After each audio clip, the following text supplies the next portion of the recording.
রুমে বসে ফোন টিপছি, এমন সময় আমার স্ত্রী শ্রাবণী তাড়াহুড়ো করে রুমে ঢুকে বলল, পাশের ফ্ল্যাটে নতুন ভাবিকে দেখে আসলাম। অনেক কিউট জানো, আর অনেক সুন্দর সুন্দর শাড়ি পরে। আমি শ্রাবণীর কথা শুনে আনন্দিত হয়ে হাসতে হাসতে বললাম, একদম ঠিক বলেছো, ভাবি সত্যি অনেক সুন্দর। দেখতে একদম বাচ্চা বাচ্চা লাগে, তাছাড়া গলার নিচে একটা কালো তিল আছে। সেদিন বিকেলে ভাবিকে দেখলাম খোলা চুলে নীল শাড়ি পরে ছাদে হাঁটাহাঁটি করছে। উফ, কি সুন্দর লাগছিল। শ্রাবণী চোখ বড় বড় করে আমার দিকে তাকিয়ে রইল। আমি যে কত বড় ভুল করে ফেলেছি সেটা আমি ঠিক ভালো করেই বুঝতে পারছি। রাগে শ্রাবণী সারা মুখ লাল হয়ে গেছে। আমি কিছু না বলে মাথা নিচু করে বসে রইলাম। শ্রাবণী রুম থেকে বের হয়ে গেল। একটু পর রান্নাঘর থেকে বটি এনে বলল, দেখো তো এটার ধার ঠিক আছে কিনা। আমি হাতে নিয়ে পরীক্ষা করে বললাম, একদম ঠিক আছে। আজকে ধার করালে নাকি? শ্রাবণী বটিটা হাতে নিয়ে বলল, হ্যাঁ আজকেই করিয়েছি। আচ্ছা, এটা দিয়ে এক কোপ দিলে কি ঘাট থেকে মাথাটা ভাগ হয়ে যাবে? আমি বসা থেকে উঠে দাঁড়িয়ে বললাম, এসব কি ভয়ঙ্কর কথা বলছো? শ্রাবণী আমার শার্টের কলার ধরে বলল, পাশের বাসার ভাবির গলার নিচে তিল আছে সেটা তোর চোখে পড়ে, আর আমার ঠোঁটের নিচে যে তিল আছে সেটা তোর চোখে পড়ে না? ভাবি নীল শাড়ি পরেছিল সেটা তোর মনে আছে, আর আমি যে এই মুহূর্তে নীল শাড়ি পরে দাঁড়িয়েছি তোর চোখে পড়ে না? ভাবির চেহারা বাচ্চা বাচ্চা লাগে, আর আমি কি বুড়ি হয়ে গেছি? আমি মাথাটা নিচু করে বললাম, সরি বাবু। শ্রাবণীর আগে হাঁপাতে হাঁপাতে বলল, তো সরি তুই রাখ। তুই এই মুহূর্তে বাসা থেকে বের হয়ে যা, তা না হলে আমি কিন্তু আজ বিধবা হয়ে যাব। ক্লাসমেটকে বিয়ে করলে এই এক ঝামেলা। কথায় কথায় তুই তুকারি করে, গালিগালাজ করে, আর যখন তখন মাঝরাতে বাসা থেকে বের করে দেয়। রাত কয়টা বাজে জানি না, কারণ আমার হাতে ঘড়ি নেই, সাথে মোবাইলও নেই। পকেটে হাত দিয়ে দেখি সিগারেটের প্যাকেট আর লাইটার আছে। জ্বলন্ত সিগারেট ঠোঁটে নিয়ে রাস্তার পাশে দাঁড়িয়ে মূত্র বিসর্জন দিচ্ছি। এমন সময় কেউ একজন পিছন থেকে বলে উঠল, দাঁড়িয়ে প্রসাব করা ঠিক না। আমি প্যান্টের চেইন লাগাতে লাগাতে বললাম, প্যান্টটা অনেক টাইট তো, তাই বসে সঠিকভাবে মূত্র বিসর্জন দেওয়া যায় না। লোকটা কিছু না বলে আমার ঠোঁট থেকে সিগারেটটা নিয়ে দুটো টান দিয়ে ধোঁয়া ছাড়তে ছাড়তে বলল, আমি রাকিব। তা ভাই কি বিবাহিত? আমি কিছুটা অবাক হয়ে বললাম, আমি পিয়াস। তা আমি বিবাহিত সেটা আপনি কি করে বুঝলেন? লোকটা মুচকি হেসে বলল, এত রাতে বউয়ের দৌড়ানি খেয়ে বিবাহিত পুরুষ বাদে অন্য কেউ বাসা থেকে বের হবে না। তা ভাই, বউ বাসা থেকে বের করে দিল কেন? আমি মাথা চুলকাতে চুলকাতে বললাম, ভাইরে, পরস্ত্রীর সৌন্দর্যের প্রশংসা করেছিলাম।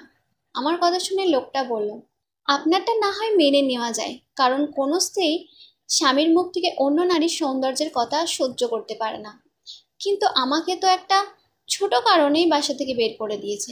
আমি বললাম, কারণটা কি? লোকটা এক টানে সিগারেট শেষ করে বলল, আমার বউ সুপ্তি শপিং মল থেকে একটা পারফিউম কিনে এনেছে। আমাকে পারফিউমটা দেখিয়ে বলল, দেখো তো ঘ্রাণটা কেমন। আমি ঘ্রাণ শুকে বললাম, ঘ্রাণটা ভালো আছে, কিন্তু আমার কলিগ ফারিয়ার, ওর পারফিউমের ঘ্রাণটা দারুণ। এই কথা শুনে আমার বউ প্রথমে পারফিউমের বোতলটা ভেঙে ফেললো, তারপর আমাকে বাসা থেকে বের করে দিল। কাল নাকি আমাকে আবার ডিভোর্সও দেবে, কারণ আমার নাকি চরিত্র ভালো না।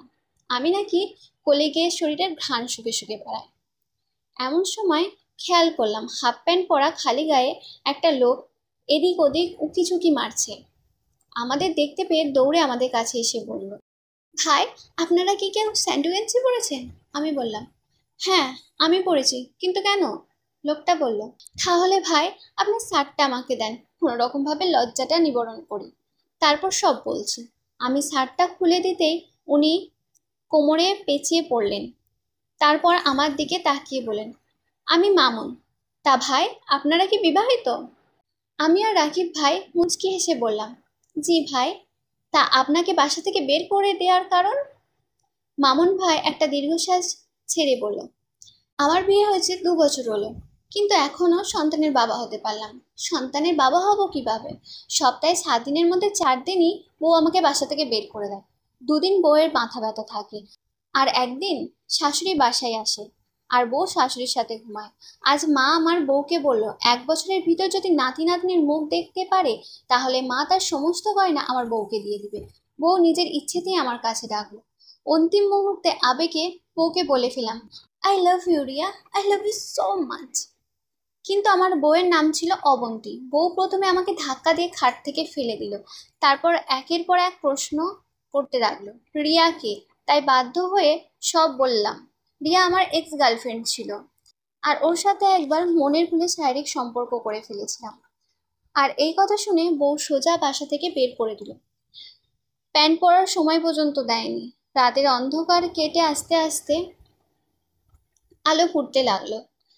এখন বিদায়ের পালা। হঠাৎ রাকিব ভাই আমাদের দুজনকে বলল, ভাই, স্ত্রীলোক সৃষ্টি হয়েছে স্বামীর পাঁজরের বাঁকা হাড় দিয়ে। আর আমরা যদি একদিন এই বাঁকা হাড় সোজা করতে চাই তাহলে সেই হাড় ভেঙে যাবে। আর যদি সোজা করার চেষ্টা না করি তাহলে সেই হাড় দিনকে দিন আরও বেঁকে যাবে। তাই প্রতিদিন আদর, ভালোবাসা, যত্ন দিয়ে আস্তে আস্তে সেই বাঁকা হাড় সোজা করতে হবে। আমরা 3জন আজকে রাস্তায় রাত কাটালাম। বিশ্বাস করেন, আমাদের কারো স্ত্রী কিন্তু 1 মিনিটের জন্য হলেও বিছানায় শরীর লাগায়নি। কেউ হয়তো সারা রাত ব্যালকানিতে দাঁড়িয়ে পথ চেয়ে রয়েছিল, কেউ সারা রাত কেঁদে চোখ ফুলিয়ে ফেলেছে, আর কেউ হয়তো ফজরের আজানের পরেই স্বামীকে খুঁজতে বের হয়ে গেছে। স্ত্রীলোক ভাই খুবই আজব জিনিস। দুনিয়া উল্টে গেলেও স্বামীর ভাগ কাউকে দিবে না। যখন চলে যাব তখন মামুন ভাই বলল, পিয়াস ভাই, আপনার ছাড়টা কবে দিব? আমি মুচকি হেসে বললাম, কোনো একদিন মধ্যরাতে আপনার সাথে আবার দেখা হয়ে যাবে, যেহেতু আমরা বিবাহিত। সেদিন না হয় দিয়েন। গেট দিয়ে যখন বাসায় ঢুকতে যাব তখন দেখি শ্রাবণী ব্যালকানির গ্রিল ধরে দাঁড়িয়ে আছে, পরনে নীল শাড়ি আর খোলা চুল। পাশের বাসার ভাবির থেকেও কমপক্ষে হলেও 10 গুণ বেশি সুন্দর, অথচ এই সৌন্দর্য এতদিন আমার চোখেই পড়েনি। মামুন কলিং বেল বাজাতেই অবন্তী দৌড়ে এসে দরজা খুলল। সারা রাত কেঁদে অবন্তী চোখ ফুলিয়ে ফেলেছে।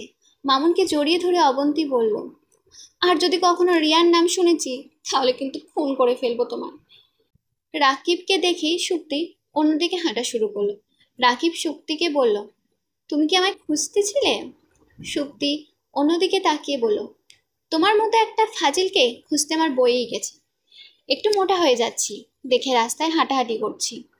আসলেই স্ত্রী কঠিন জিনিস, সারা জীবন সাধনা করলেও আমরা তা বুঝতে পারি না।